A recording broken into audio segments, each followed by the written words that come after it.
Get rid of the FBI? Yeah, I would shut it down, and I'll tell you why. Oh, Jesus. You ready to have an open? You're an open-minded guy. I'm listening. I know you. You'll listen. So that's why I'm bothering with this, right? By the way, I have a book recommendation for you before I get to it. G-Man, Government Man. It's the history of the FBI. J. Edgar Hoover's history of the FBI. You read that book, that will already open your heart and mind to the argument I'm about to make. I'm already reading a book about cross-dressers, so I can't. Okay, well, no, this can come next. No. Hoover. Okay, go ahead. Cross-dressers are important too. But the gist is this. What was this, the filmed FBI on a is potato? failed institution. It is at once politicized, corrupt, and has been in many ways designed to be corrupt. J. Edgar Hoover designed it that way. The same FBI that threatened Martin Luther King with suicide, blackmailing him over incorrectly collected tapes, is now targeting its domestic terrorists for people who show up at concerned parents of school board meetings. So in some ways, it's built in by design. That's coming from the FBI? Yeah, it's coming from the FBI. Now, here's an Bill answer Maher to knows this, that. okay? That's Vivek. At the local level, you've got Ramaswamy. local cops and you've got local prosecutors. You don't have a separate bureaucracy sitting in between. Well, now let's talk about the federal level. You've got the U.S. Marshals, and then you've got the DOJ. The DOJ has its issues, but I think the president can reform that through good appointments. You don't need the separate bureaucracy sitting in between. So I'll walk you through the math, because I know you like details for this to be credible. Well, certainly for this issue. Yeah, for this issue, right? Because you brought it up. 35,000 employees at the FBI. 20,000 of them report into work at the J. Edgar Hoover building. Still, they celebrate his legacy. The J. Edgar Hoover building of the FBI they walk into. That's the bureaucratic rot. That's in D.C. So you're saying 20,000 of the 35,000 FBI men work in Washington in the same... They fit 20,000 people in one building? I mean, it's a giant building. 20,000 people? In that building? I don't know how many of them show up in the post-COVID era for Zoom or whatever, and they have field offices. Well, that is a big building. But I'm saying are in back office functions.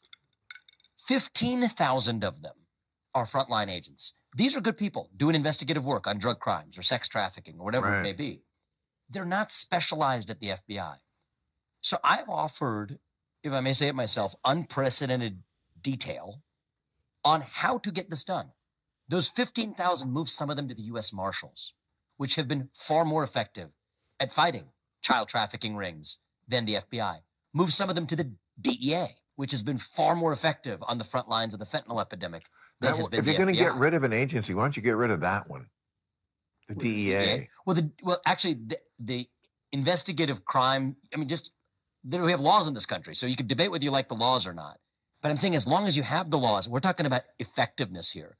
And my point is the FBI is broken. Take financial crimes. So you're saying the 20,000 people who work in Washington, they are all superfluous? I can't tell you that every one of them to the last T is, but I've got 4 years to first term. I got to move quickly. Yeah, I think you just... And so I say chop it off, shut down the FBI, move them to the U.S. Marshals, the Financial Crimes Enforcement Network at the U.S. Treasury, to the Secret Service, which handles some financial crime as well, and then to the DEA. Okay, that's the answer. So here's something the FBI was involved with. So I'm asking who would handle this. Yes. Say an ally country like Australia. Yep. Has a tip, and we trust that they are an ally and the person is credible. Yep. And well, the answer to that question was going to be the Central Intelligence Agency anyway. But any thoughts there, Maverick? What happened to the Nevins? I just gave him a break for a little bit. I don't know what. I thought that was from like the 80s when I first was watching that video.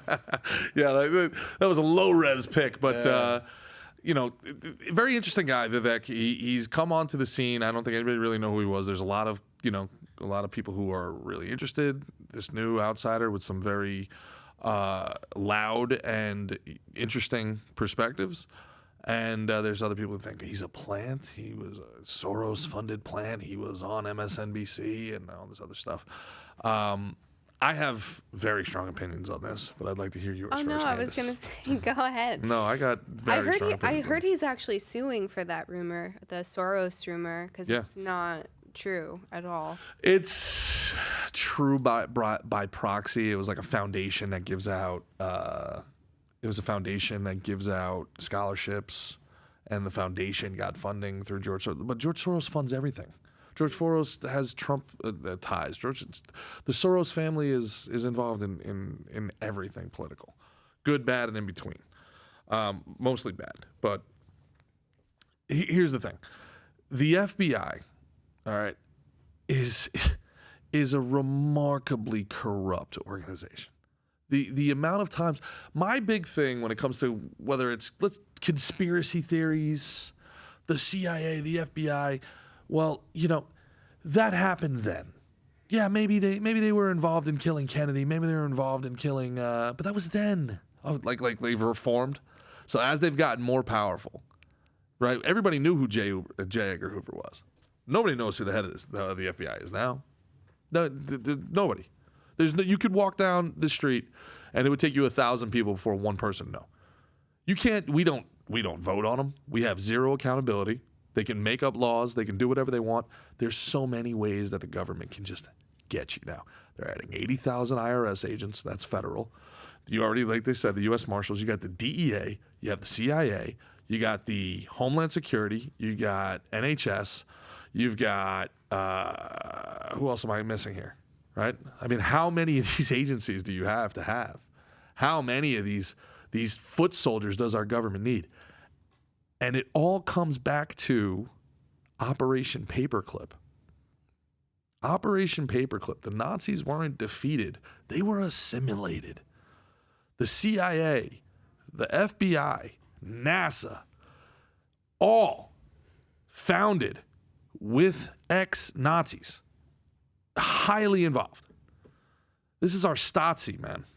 We should be. The FBI is a blemish on the mark of the American experiment. The FBI stands for everything this country was formed to avoid. There is nothing that the FBI has done that couldn't have been done at a local or state level. There's nothing the FBI has ever accomplished that justifies its existence. The FBI is here to suppress dissent. That's as anti-American as it can get. We are a country founded in sedition. I don't even think people know this. Jefferson Davis was the president of the Confederacy. When the Confederacy fell, all of Jefferson Davis's crimes were pardoned. The people that he fought against didn't think it was right to charge him or punish him for trying to secede from a nation, because that is how America was formed, through seceding from a nation. We are less understanding of sedition today than we were during the Civil freaking War. The Civil War, we held a better perspective than we do today.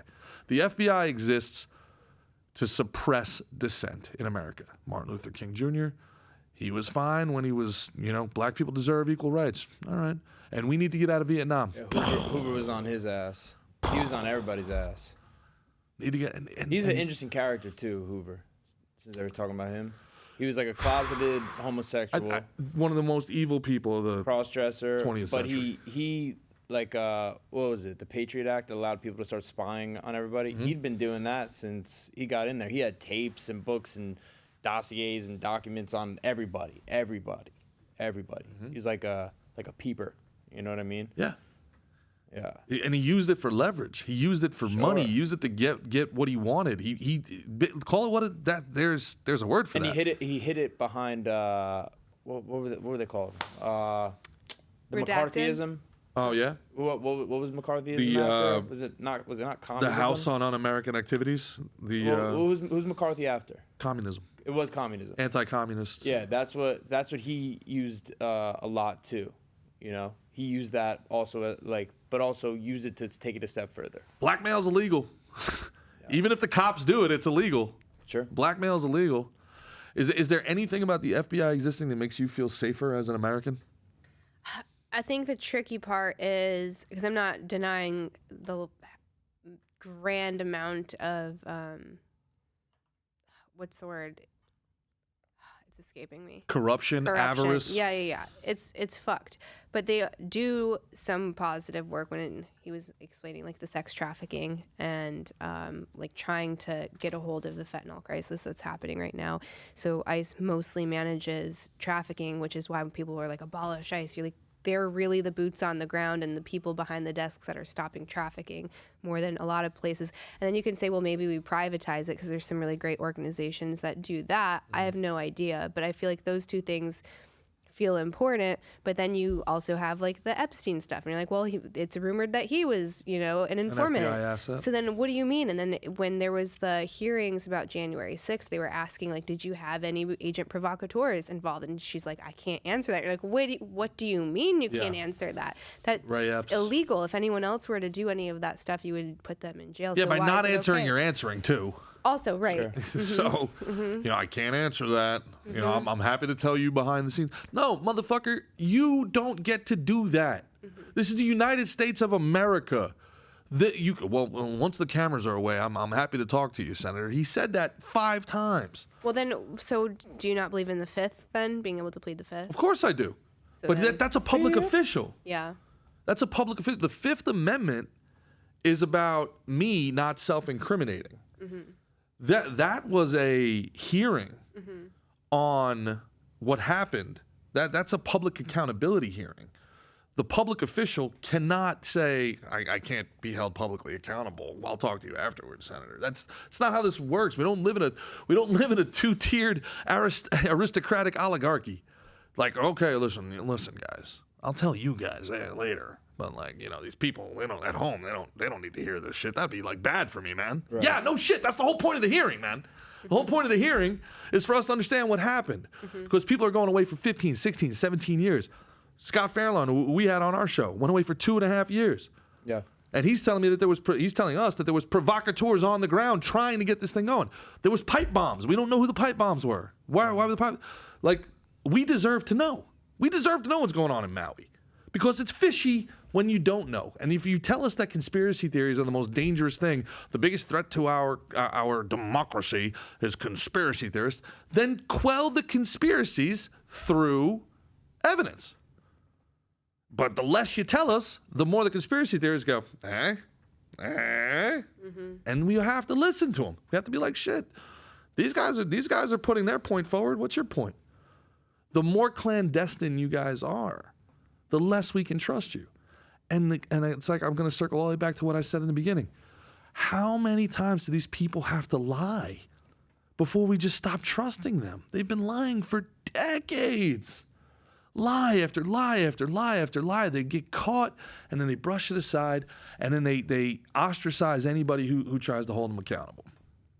So I think they got to go. I don't think anybody would miss You them. think it should be disbanded? Yeah, I think the biggest reason so many Washington bureaucrats fight to maintain their jobs is, one, because they're very high paying and they're very powerful, but two, they know for a fact that nobody would miss them if they were gone. As soon as somebody cut out 25% of this gluttonous, slutty pig of a federal government that we had, we wouldn't even notice it. America, you slut. America, you slut. The Netherlands operated for, I think, 9 months without a functioning government. No problem. Catalan, Spain, I think it was 2 years. 2 years the government was a gridlock. Nobody cared. We don't need 90% of this shit. 90% of this stuff is pure grift. Yeah. 90% of this stuff Bureaucratic is bullshit. just bureaucratic, self-licking ice cream cone shit. Right? It exists for its existence. Yeah. We need 10%. We need somebody with a fucking key and another person with a key and a big red button in the middle, and that's like 50% of what our government should be. Sure. We'll call them the go team. The rest of this shit can be held at. We got local cops, we got state cops, we got county cops, we got federal cops that are 1, 2, 3, 4, 5, 6. redundancy. Holy moly. Yeah. There's a lot of different ways. There's a lot of different rungs on this ladder. If we took out half of them, nobody would know the difference. And they know